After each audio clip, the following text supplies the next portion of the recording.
Do you have any question for us หรือว่าจะมีคำถามอยากถามพวกเขาบ่ตัวนี้นี่มันเป็นคำถามที่อาจจะเป็นการปิดอินเตอร์วิวแต่ว่าในความเป็นจริงเขา expect ให้ candidate นี่หรือว่าผู้สัมภาษณ์นี่มันผู้มาสัมภาษณ์นำเขาเนาะอยากให้เขาเจ้าถามเขาบ่หรือว่า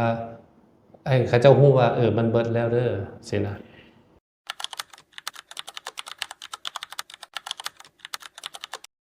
มันเป็นได้ทั้งสอง เป็นได้ทั้งสองมันเป็นได้ทั้งสองมันละอันนึงก็คือหมายความว่าตอนนี้มันกำลังสิกโนให้กับเจ้าบอกว่าสิ่งที่ค่อยได้เกี่ยมมาถามแมนหมดแล้วเนาะ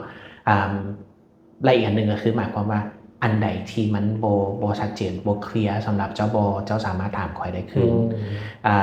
expectation ของ HR อยู่ในกรณีของตัวนี้มันอยากให้อีหยังอยากให้ทั้ง candidate เองแสดงความเข้าใจต่อสิ่งที่เขาได้ล้มกันไปเมื่อนี้ว่าเขาเจ้าได้อย่างใดจากตัวนี้คลาสสิกสุดๆก็คือมันบ่มีอ้ายเคลียร์แล้วเนาะ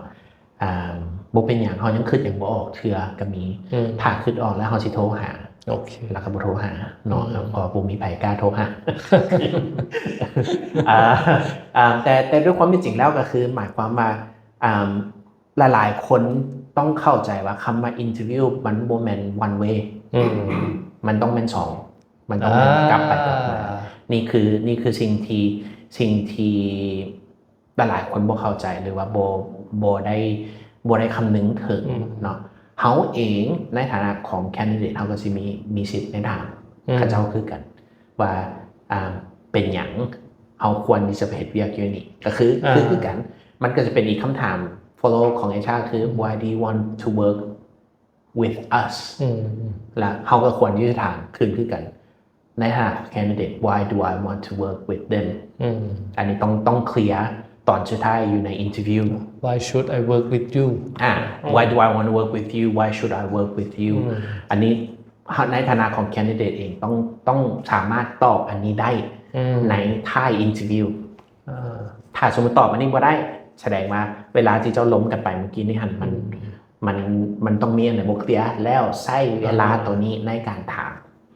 ซึ่งบ่จำเป็นต้องท่าเวลาสุดท้ายของอินเตอร์วิวก็ได้ในระหว่างกลางอินเตอร์วิวเขาสามารถถามได้เสมอแม่นบ่ถามได้แต่ต้องถามในลักษณะซึ่งในสโกปของคำถามตอนนั้นในสโกปของคำถามตอนนั้นหรือคันบ่ซั้นก็แจ้งบอกว่าโอเคน้องมีคำถามน้องบ่เคลียร์ในกรณีตัวนี้เพราะว่าบางคนที่อินเทอร์วิวเองบ่มักให้แคนดิเดตท่วงหรือถามอันนี้เคยเห็นมาแล้วบอกเอาไว้ก่อนอย่าลืมสูตรอย่าลืมเนาะอย่าลืมสูตรหน่อยคำถามต่อไปเป็นหยังใช่ป่ะอันนั้นแสดงให้เห็นไว้ใช่ยังบ่ prepare พอเนาะในกรณีตัวนี้หรือว่าบ่ฮู้สิ่งที่ตัวเองกำลังสิขายในกรณีตัวนั้นอันนั้นเป็น reflection อีกตัวหนึ่งของ HR แต่กลับไปหาคำถามตัวนั้นเมื่อกี้นี้เขาควรที่จะใช้เวลาตัวนี้ถามในสิ่งที่เขาควรที่จะอยากจะฮู้บ่ให้จนไปฮอดตอนสุดท้ายถ้าสมมุติว่าเขาโชคดีแล้วมีออฟเฟอร์กลับมาโอ้ยอันนี้ยังบ่เคลียร์เรื่องนี้ก็ยังบ่เคลียร์เรื่องนี้ก็ยังบ่เคลียร์เขาต้องใส่ยูนิฟอร์มบ่เมื่อเฮ็ดเวียกมีเวลาอีหยังจังได๋แลออกก่อนสวัสดิการอย่างสวัสดิการนี่แต่อันนี้มันถ้าสมมุติว่าบ่มีเรื่องพวกนี้แล้วเฮายังบ่เคลียร์เทื่อถ้าสมมุติเฮาบ่ได้ถามตัวนี้มันคล้ายๆคือกับบอกว่าเฮา agree ที่จะเฮ็ดนำเขาเจ้าเลยเพราะว่าถ้าสมมุติว่า HR ส่ง offer letter ไปแล้วสุดท้ายกลับมาถามว่าอันนั้นอีหยังจังได๋มันก็อยากคิดแบบอยู่หน่อยนึงว่าโอเคอยู่ในกรณีซึ่งว่าเฮาให้โอกาสถามไปแล้วบ่มีคือบ่ถามแม่หรือคันบ่ซั้นก็คือหมายความว่าก่อนหน้านี้บ่ได้คิดไต่ตองเรื่องพวกนี้บ่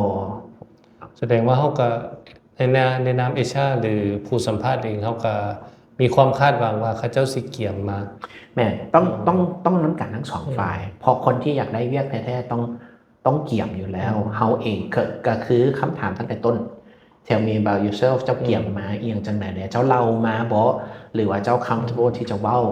ฮอดสิ่งที่เจ้าเฮ็ดมาบ่พวกนี้มันก็จะต่อกันลงมาจนฮอดตอนสุดท้ายก็คือเป็น wrap up ในกรณีซึ่งบอกว่าเจ้ามีอย่างสิถามคอยเพราะสิ่งที่มันเป็น formal มันหมดแล้ว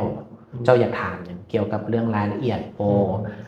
แต่ว่า candidate ส่วนหลายก็จะบ่ถาม จะบ่ค่อยถามเนาะ หรือถามแล้วก็จะเป็นในการซึ่งว่าถามเพื่อให้คนที่ว่าถามเขารู้สึกว่าเขามีคำถามซื่อๆโดยที่มันบ่มีผลประโยชน์ต่อเขาเนาะ เมื่อใดอ้ายสิติดต่อกลับบ่ อ่า เมื่อใดสิได้ฮู้คำตอบประมาณ พวกนี้ บอกแ พวกนี้เป็นคำถามที่สามารถถามได้เนาะเพราะมันเป็นการ clarify ให้เขาแต่ว่า